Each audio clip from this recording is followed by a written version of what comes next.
이 아침에 오신 모든 분들에게 이 말씀에 축복이 함께 하시기를 주님의 이름으로 축원합니다.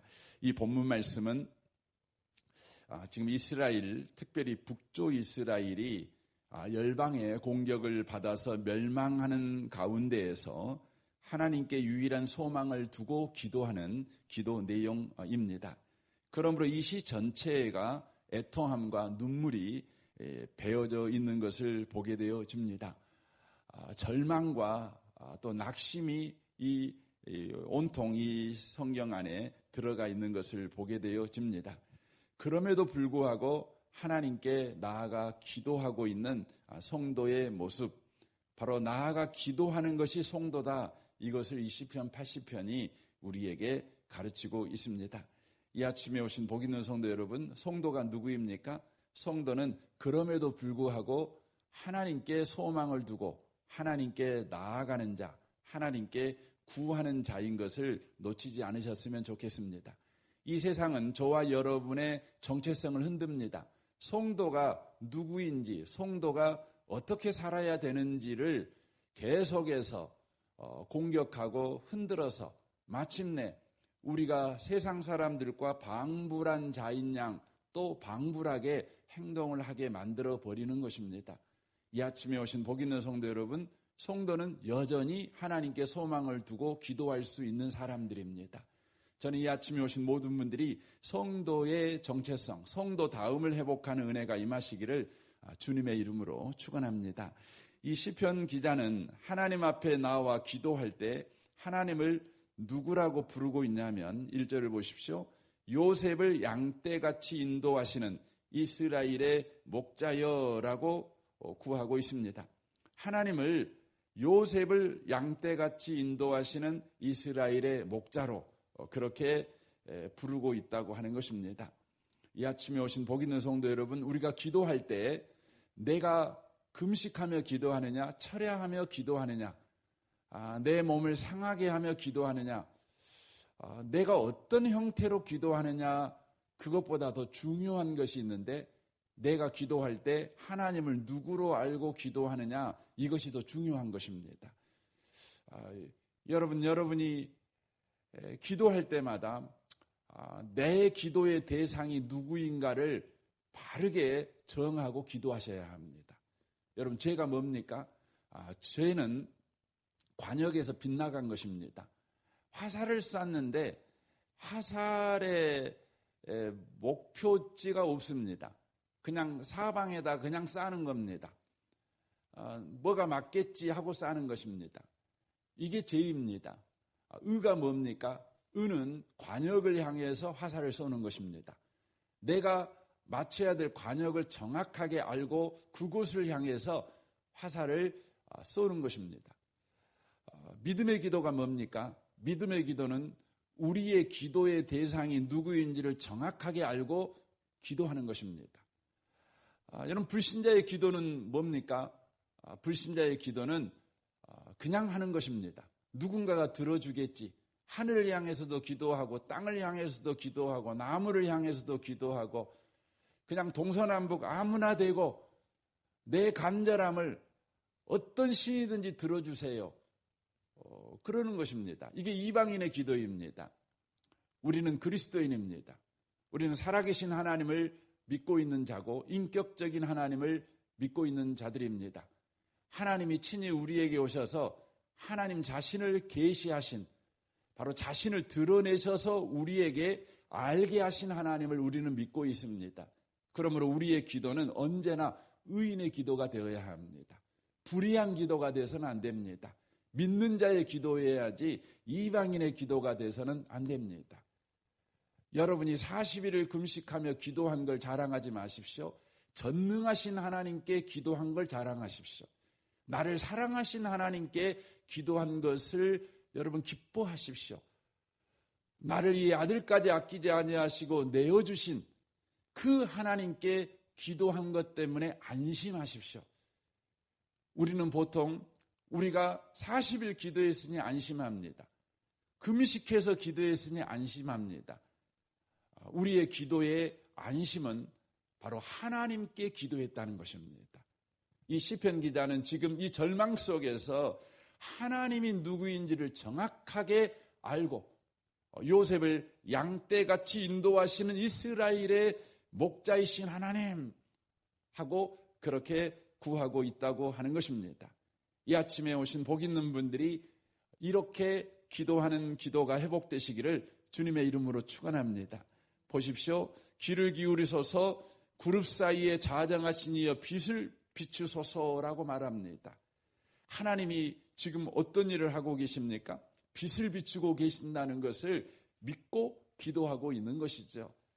기도는 언제나 믿음이 있어야 되는 것입니다. 하나님이 지금 빛을 비추는 일을 하신다. 이것을 믿고 기도하는 것이죠. 하나님이 지금 일하신다. 그래서 여러분 믿음이 뭡니까? 하나님이 기뻐하는 믿음이 뭡니까? 하나님이 인정하는 믿음이 뭡니까? 이게 바로 믿음이다라고 말하는 믿음이 뭡니까? 히브리서 11장 6절에 말씀하죠. 하나님이 계신 것과 하나님께 나아가는 자에게 상 베푸시는 이심을 믿어야 할지니라 라고 말씀합니다. 이게 하나님을 기쁘시게 하는 믿음이라고 하는 것입니다. 왜 하나님이 이 믿음을 기뻐하실까요? 그 이유는 하나님께서 우리의 인생 내내 하나님이 누구이신지를 가르쳐 주십니다. 그런데 그 가르쳐 주시는 내용이 두 가지입니다. 그게 뭐냐면 하나님은 너와 함께해. 하나님은 너와 함께하는 하나님이야. 이것을 계속해서 가르치십니다. 우리에게 보여주십니다. 그래서 여러분 성경을 읽어보시면 많은 믿음의 사람을 등장시키는데 그 믿음의 사람들을 등장시켜 성경을 읽는 독자로 하여금 하나님에 대해서 정보를 듣게 합니다. 그 정보가 뭡니까? 하나님은 우리와 함께 하시는 하나님. 이걸 가르쳐 줍니다. 그래서 우리는 하나님이 하나님 자신을 계시하시는데 우리와 함께 계신 하나님을 계속해서 드러내 보여주심으로 하나님이 기뻐하는 믿음은 바로 하나님이 우리와 함께 계신다. 이걸 받아들이는 것입니다. 더 나아가서 하나님은 계속해서 상 베풀어 주시는 하나님이다. 하나님께 나아가는 자에게 하나님은 반드시 응답하신 하나님이시다. 하나님은 역사하신 하나님이시다. 하나님은 우리에게 좋은 거 주시는 하나님이시다. 하나님은 우리에게 재앙을 주시는 분이 아니라 장래와 미래를 우리에게 바로 준비하여 주시는 분이시다. 이것을 계속해서 우리에게 계시하십니다. 우리는 하나님의 계시를 따라서 하나님이 그런 분인 줄 받아들이는 겁니다. 이게 뭡니까? 믿음입니다. 그래서 믿음이라고 하는 것은 우리의 책임입니다. 그런데 조건으로서 책임이 아니라 열매로서 책임입니다. 이 말이 무슨 말이냐면 하나님을 우리가 믿어야 구원을 얻지요. 그러면 믿음이 조건이 되지 않습니까? 조건이라는 것은 내게 있는 자랑입니다. 내게 있는 어떤 실력이지요. 내가 가져야 될 실력이지요. 그런 측면에서 조건이 되는 거죠. 그런데 믿음이라는 것은 애당초 우리 스스로가 가질 수 없는 겁니다. 믿음은 반드시 누군가가 내게 줘야 되는 겁니다. 그런데 누군가가 내게 줬어요. 그런데 그걸 내가 받는 것은 내 책임이죠. 그건 조건이 아닙니다. 그가 나에게 줬으니까 내가 받음으로 인하여서 그분이 내 삶에 맺은 열매입니다. 그래서 믿음이 조건이 아니라 열매가 되는 겁니다. 아침에 좀 어려운 이야기를 드린 것 같은데 여러분 이게 기독교 신앙입니다. 그래서 여러분과 제가 믿음을 가졌다는 것이 뭐냐? 하나님이 내게 내 인생 가운데 주신 은혜의 선물을 내가 가득 받은 증거예요. 그래서 여러분 믿음이 있으면 기쁜 거죠. 믿음이 있으면 여러분 자랑해도 됩니다. 하나님이 나를 사랑하셔. 하나님이 나를 축복하셔. 하나님이 내 인생을 인도하셨어. 그거 증거가 뭐니라고 물어보면 내게 믿음이 있어. 내게 믿음이 생겼어. 이겁니다. 이 아침에 오신 복 있는 성도 여러분, 하나님은 어떤 분이십니까? 우리와 함께 계신 하나님이십니다. 우리 가운데 일하신 하나님이십니다. 시편 기자는 어떤 하나님이었냐면 바로 천사들 가운데서 바로 빛을 비추는 일을 하시는 하나님. 그래서 예수 믿는 건 뭐예요? 빛을 보는 겁니다. 빛을 여러분 경험하는 것입니다. 빛이 내 인생에 임한 것입니다. 그래서 우리 예수 믿는 사람들은 어둠 속에 살지 않습니다. 빛 가운데 삽니다. 예수 믿는 사람은 절대 여러분 내가 행한 일에 집중하여 인생을 사니까 빛이 안 보입니다. 하지만 주님이 내 인생 가운데 하시는 일을 우리가 묵상하면 빛이 보입니다. 여러분 빛을 본다. 이게 한문으로 뭐죠? 관광입니다. 관광입니다. 여러분 관광이 빛을 본다는 거예요. 우리는 관광하러 간다 그러면 놀러 가는 거잖아요. 놀러 가는 거잖아요. 놀러 가는 거예요. 그런데 여러분 관광은 원래 어디에서 쓰는 단어냐면 바로 조선시대에 선비들이 한양에 과거를 보러 가는 것을 가르쳐서 관광이라 그랬습니다. 과거를 뭐하러 보러 갑니까? 과거 합격하려고. 과거 합격하면 못 봅니까? 임금님 봐요. 여러분, 당시에는 임금님이 보면 빛이잖아요. 어두운 인생의 광명이 비치잖아요. 바로 출세의 길이 열리고 가문의 명예의 빛이 열리고 임금님 보면 그렇게 되는 겁니다. 그래서 한양에 개나리봇짐 메고 일생 동안 고생하여 공부했던 선비들이요, 이제 한양으로 관광을 가는 거예요. 빛을 보려고 가는 거죠. 빛을 보려고 가는 거죠. 여러분, 예수 믿는 사람들은 이미 과거 시험에 합격한 사람인 줄 믿으시기 바랍니다. 여러분, 옛날에 과거 시험은 조선시대 과거 시험 너무나 어려웠어요. 얼마나 어려웠냐면 1년에 3명에서 5명이 합격합니다. 그래서 여러분, 전국에서요 5등 안에는 들어야 여러분 장원 급제를 하는 겁니다. 빛을 보는 겁니다. 여러분 우리나라에서 서울대 가려면 그 시험을 이렇게 봐갖고 적어도 5,000등 안에 들면 서울대 갑니다. 옛날 과거 시험에 비하면 아주 쉽죠. 그래서 조선시대에서 제일 천재 중에 천재가 누구냐면 과거 시험을 9번 시험을 볼 때마다 1등한 사람이 있어요. 조선시대 딱 한 명이 있습니다. 그게 누구냐면 이이입니다. 이이.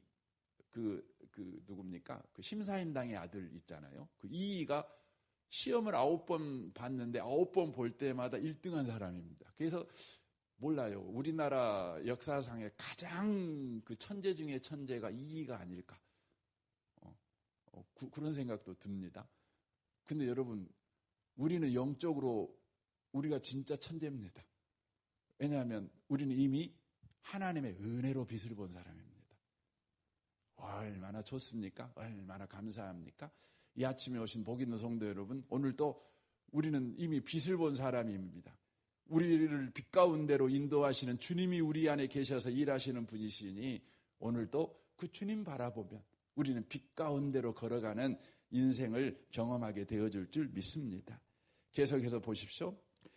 이제 이렇게 기도합니다. 기도하는데 여기 4절을 보십시오. 만군의 하나님 여호와여 주의 백성의 기도에 대해 어느 때까지 노하시리까? 라고 기도합니다. 기도를 응답 안 해주신 거죠. 기도가 지금 응답이 늦어지고 있는 것이죠. 그럼에도 불구하고 이 시편 기자는 여기 본문에서 3번이나 연속 같은 내용을 기도합니다. 그 내용이 뭐냐면 여러분 3절 보십시오. 하나님이여 우리를 돌이키시고 주의 얼굴에 빛을 비추사 우리가 구원을 얻게 하소서. 7절 보십시오. 만군의 하나님이여 우리를 회복하여 주시고 주의 얼굴의 광채를 비추사 우리가 구원을 얻게 하소서라고 말합니다. 19절 보십시오. 만군의 하나님 여호와여 우리를 돌이키셔 주시고 주의 얼굴의 광채를 우리에게 비추소서 우리가 구원을 얻으리이다 라고 말합니다. 주님이 지금 우리 가운데 빛을 비추는 일을 하고 계시오니 우리의 기도를 응답하셔서 우리에게 빛이 드러나게 하십시오. 빛이 비춰져 구원을 얻게 하십시오. 과연 그 빛이 우리에게 도달하여 우리를 구원하여 주십시오. 이렇게 기도합니다. 여기 7절에서는 그 빛이 임하여 우리를 회복시켜 주십시오. 이 회복이라는 단어가 전의 성경에서는 소생으로 기록되어 있고 영어 성경으로 보면 리바이벌입니다. 이 말이 뭐냐면 부흥입니다. 부흥시켜 달라는 것이죠. 주님, 우리가 이렇게 절망 가운데 있습니다. 망하게 되었습니다. 우리의 범죄 때문입니다. 하지만 하나님은 만군의 하나님이시고 요셉을 양떼같이 인도하시는 목자 되신 하나님이십니다. 이스라엘의 목자이십니다. 주님은 우리에게 빛을 비추는 일을 하고 계십니다. 이제 그 빛이 우리의 삶에 비쳐 부흥이 일어나게 하여 주십시오. 이렇게 기도합니다. 이 아침에 오신 복 있는 성도 여러분, 이 절망적인 상황에서도 부흥을 기도하시면 좋겠습니다. 부흥은 잘 되는 것이 아니라 회복되는 것입니다. 회복되는 것입니다. 저와 여러분의 삶이 회복되기를 기도하십시오. 하나님께서 원하시는 그 인생으로 회복되도록 기도하십시오. 우리 하나님은 기도를 응답해 주셨습니다. 어떻게 응답해 주셨냐면 이스라엘 백성이 주의 얼굴의 광채를 우리에게 비춰주십시오 하고 기도를 하잖아요. 그런데 이 4절에 나와 있는 것 같이 그들에게 기도 응답을 해주지 않습니다. 하지만 역사적으로 보면 하나님은 그들에게 이 기도를 응답해 주십니다. 그들이 원하는 방식으로 응답을 해주시는 것이 아니라 하나님의 놀라운 방식으로 그들의 인생에 이 기도를 응답해 주십니다. 그들이 원하는 주의 영광의 빛이 우리 얼굴에 비치게 하십시오라고 말했을 때 그들이 원하는 방식은 뭐겠습니까? 바로 그들이 망하지 않고 여전하게 그 땅에서 처자식과 함께 같은 집에서 편안하게 사는 거죠. 하지만 그들의 기도는 응답되지 않고 722년에 아수르에 의해서 북쪽 이스라엘은 멸망합니다. 그리고 586년에 바벨론에 의해서 남조도 멸망하게 되므로 북조는 혼합되어 가지고 전 세계로 또 흩어집니다. 남조도 물론 바벨론으로 끌려가고 또 70년 후에 회복될 때에 돌아오는 사람도 있었지만 돌아오지 아니하고 또 각지로 흩어지는 사람도 있게 됩니다. 그들의 기도가 그들의 원하는 방식으로 응답되지 않은 것 같습니다. 멸망하지 않기를 구했지만 결국 멸망해버렸습니다. 그 땅에 여전히 살기를 원했지만 그들은 열방에 흩어진 자가 되어버렸습니다. 그런데 성경은 그들의 기도가 그들이 원하는 방식으로 응답되지 않았지만 하나님께서 바로 뜻하신 바대로 더 크고 놀랍게 응답되었다는 것을 역사적으로 보여줍니다. 이것을 이사야 66장에서 이렇게 이야기를 합니다. 18절 제가 읽어드리겠습니다. 내가 그들의 행위와 사상을 아노라. 지금 이스라엘의 행위와 사상이 악하다는 걸 말하는 것입니다. 때가 이르면 문나라와 언어가 다른 민족들을 모으리니 그들이 와서 나의 영광을 볼 것이며 내가 그들 가운데 징조를 세워서 그들 가운데서 도피한 자를 여러 나라 곧 다시스와 뿔과 활을 당기는 눕과 및 두발과 야완과 또 나의 명성을 듣지도 못하고 나의 영광을 보지도 못한 먼 섬으로 보내리니 그들이 나의 영광을 문나라에 전파하리라 이렇게 말합니다. 놀라운 것은 그들이 하나님 우리에게 영광의 빛을 우리 얼굴에 비춰주십시오 하고 구했어요. 그런데 하나님이 그 기도를 그들이 원하는 방식으로 응답해 주지 않고 흩어버렸어요. 열방이 흩어버렸어요. 근데 놀라운 일이 벌어지는 거예요. 무슨 일이 벌어졌냐면 두 가지 이 사실이 벌어지는데 이미 하나님께서 그들의 삶 속에 빛으로 임해 계셨다는 거예요. 그들이 얼굴빛에 하나님의 영광이 임하기를 구했는데 그들이 거하는 땅에 하나님의 영광이 비치는 것이 아니라 그들의 속한 나라에 하나님의 영광이 임해서 그 나라가 멸망하지 않거나 그들이 그 땅에 여전히 살게 하는 방식으로 빛을 비춘 것이 아니라 하나님께서 그들의 삶 속에 빛으로 임하여 그들의 삶 자체가 빛이 임한 인생이 되어버렸다는 거예요. 놀랍죠? 그리고는 그들은 빛을 품고 열방으로 흩어졌어요. 열방으로 흩어졌더니 열방이 뭘 보냐면 아직까지 하나님의 영광을 전혀 몰랐던 이방 사람들, 먼 나라 섬 사람들, 저 산골짜기 깊은 데에 살고 있는 사람들, 이 사람들 가운데 빛을 품은 하나님의 백성들이 그 땅 들어와서 살니 그들이 하나님의 영광의 빛을 보게 됐다는 거예요. 놀랍지 않습니까? 놀랍지 않습니까? 바울 사도는 로마서 11장에서 이런 이야기를 합니다. 제가 로마서 강의를 하고 있으니까 아마 몰라요. 올 하반기쯤에 11장 제가 설교를 하겠지만 그 11장에서 이스라엘이 여러분 멸망합니다. 디도라는 로마의 황제의 장군에 의해서 나중에 이 사람이 로마 황제가 되는데 이 사람에 의해서 예루살렘 성이 완전히 무너져 버립니다. 그리고 예루살렘에 살고 있는 이스라엘 사람들, 그 사람들마저 다 열방으로 흩어져 버립니다. 그런데 이 사람들이 어떤 사람들이었냐면 예수를 십자가에 못 박여 죽인 사람들입니다. 여러분 그때 어떻게 됐어요? 이스라엘 사람들이 열방에 다 흩어져 버렸잖아요. 예수 믿어야 될 사람들이 예수 안 믿는 것입니다. 하나님이 그들에게 약속한 구원자를 도리어 십자가에 못 박여 죽여버렸습니다. 그러면 이스라엘은 이제 영영 구원을 못 받는 겁니까? 아닙니다. 예수를 못 박은 그 이스라엘을 하나님이 어떻게 하십니까?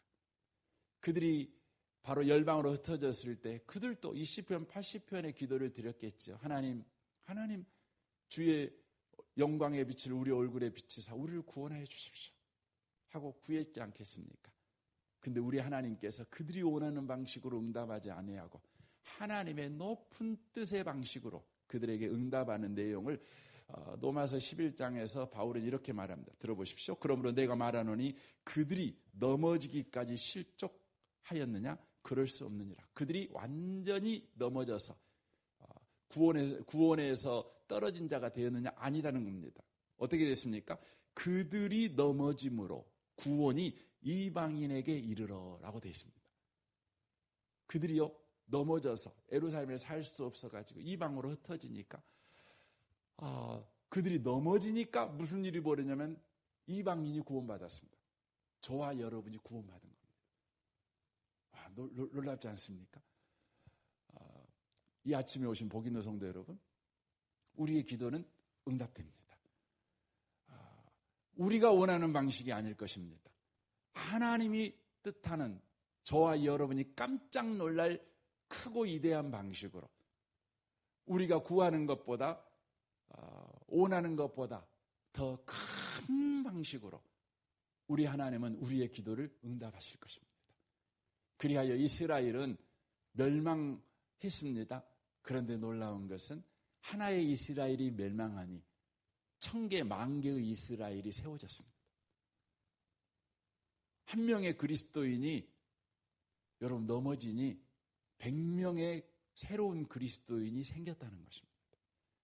이게 하나님의 놀라운 방식입니다. 그러므로 이 아침에 오신 복 있는 성도 여러분, 낙심하지 마십시오. 하나님은 죽은 자 가운데서 예수를 부활시키신 분이십니다. 죽음을 가지고도 부활을 만들어내실 수 있는 전능하신 분이십니다. 우리의 기도를 가지고 우리 주님은 이 큰 일을 하실 수 있는 분이십니다.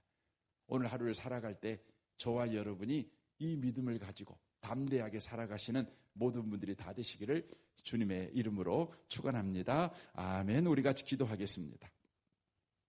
오늘 말씀을 우리 생각하면서 이 아침에 기도했으면 좋겠습니다. 무엇보다도 저와 여러분이 이 시간 기도하기 전에 내가 지금 누구에게 기도하는가? 내가 믿고 있는 하나님은 어떤 하나님인가? 여러분이 정확하게 기도의 바로 표적, 기도의 대상을 정확하게 여러분이 아셔야 합니다. 그리고 그 하나님께 저와 여러분이 기도했으면 좋겠습니다. 우리 좋으신 주님께 이 아침에 기도할 때 여러분 가정과 직장과 이 나라와 이 민족과 북한과 열방을 위해서도 선교사님들을 위해서도 교회를 위해서 특별히 우리 한국 교회와 우리 모든 목회자들을 위해서 기도해 주십시오. 우리 교회 아동부 또 섬기는 우리 임정숙 전사님을 위해서 여러분 또한 기도해 주시면 좋겠습니다. 우리 좋으신 주님께 이 아침에 통성으로 구하겠습니다. 기도하겠습니다. 오 살아계신 하나님,